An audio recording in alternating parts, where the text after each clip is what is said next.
Hey, this is Notser, and we're looking at the border, 0.5.1. I had to resize my map. The icons for the new patch are on screen. Clearly, this is not the live version. So, the border, 0.5.1, the patch notes described it as lowering the engine power of the ship by 75%. What the hell does that mean? That could be a number of things. Immediately making contact with the border will instantly drop you 75% of your engine power. That would be extremely strong. That would, be equivalent to a hamstring, a slow, and an MMO, something like that. That's a huge debuff if it were to be instantly applied. Another thing they could do is they could gradually slow it down. And by gradually, I'm talking maybe a knot every 10 seconds, just really slowing you down. That would cause the player to actively lose the ability to control their ship effectively, but it wouldn't instantly cripple them if they accidentally touch the border. And the border, for those who don't know, is the edge of the map that Wargaming doesn't want you to cross. Some games they allow you to cross, like Battlefield, and they give you a warning about you're going to die in 10 seconds if you don't return to the battle. Wargaming probably doesn't want to render any more of the map for you than is actually visible. They also probably have parts of the map that don't make sense to allow you to cross, like weird islands or anything like that. The border is kind of like a force field. It's not a wall. You don't stop when you hit it. And we're about to slam into it and see what 0.5.1 actually does. Because right now on live server, you can actively use the border to your advantage, get back to the battleground, engine power reduced. So what it looks like it actually is doing is when the center of the ship is in contact with the border, it is slowly dropping the speed of the ship. We've only been in contact for a little over 15 seconds, and we've already dropped what looks like 10 knots. I'm performing the same style on live. You're trying to use your rudder to actively avoid incoming rounds, torpedoes, bombs, whatever, and it's getting slower and slower and slower to perform with this debuff.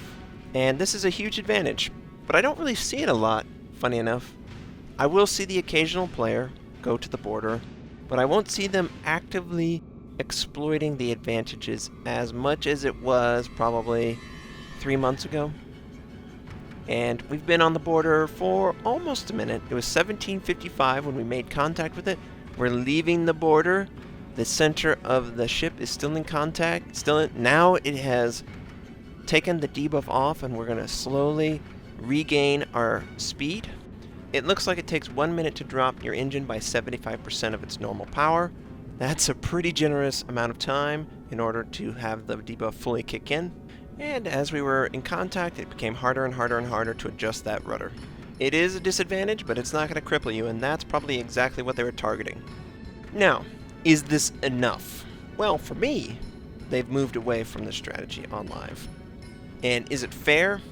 I think it's pretty fair. It's pretty soft. Another solution I've seen is a damage source, damage over time, as long as you're in contact with the border. And quite honestly, when people use the border, they're actively avoiding damage most of the time.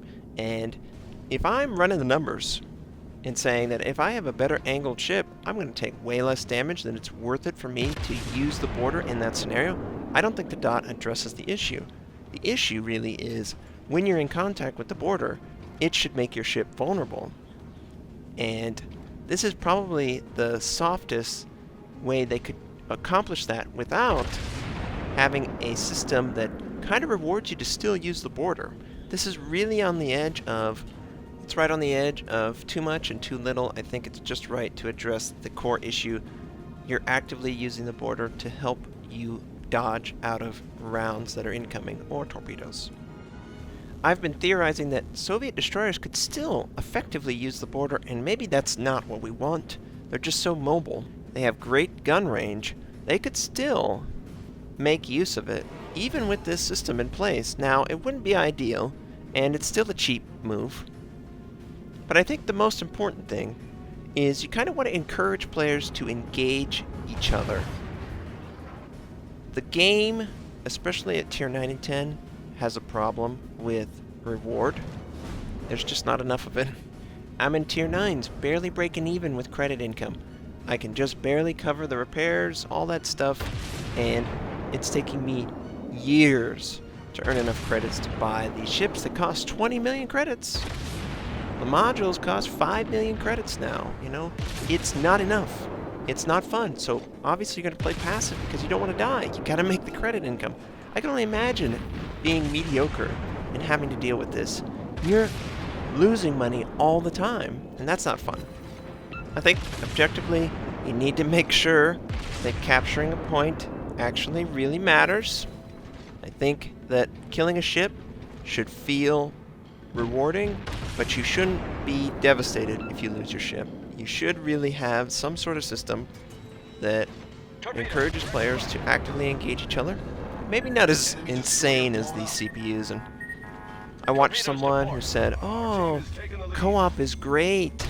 The AI is so intelligent." And I had to double take. I'm like, what? We must be playing a different co-op game. These guys are dumber than a stump. 2 of them have run aground. And I'm just switching to AP. I'm going to shoot at the waterline. It's really just good for checking your keyboard bindings. I was trying to use the Steam controller. I loaded up a co-op to see how all the binds work. Maybe seeing a ship, and maybe trying the carrier for the first time. You really don't want to do that for the first time in a full game, but other than that, I would never recommend anyone play this for any length of time. I would actually like co-op to go somewhere towards like a convoy or a fleet system where the AI is trying to get to a location and they're not really allowed to change too much while you're kind of wolf-packing them. And of course we take out the other guy who was running aground. But I really think the rewards should focus players towards actively engaging. I rarely see ships this close. Ramming is super rare and it's super exciting to see.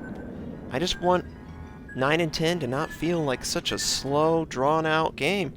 I have so much more fun on my German and my Soviet lines because credit income's great. They don't have to deal with people who are trying to get all the kills and stay in the back and never take damage. They'll just actively fight each other and they'll go down with plenty of time left in the game. It's just a completely different game from high tier to middle tier. So this game's coming to a close. I hope you enjoyed seeing the way 0.5.1 border system will work. I think it will address any issues that players had with people using the border, but honestly, I don't see it used that much anymore. I think the stigma, I just think people are too scared to use it and be called out, reported even. Yeah, people report. So 0.5.1 border change. Hope you gleaned enough information that you know generally how it works. I hope you have a great day, and I'll catch you next time.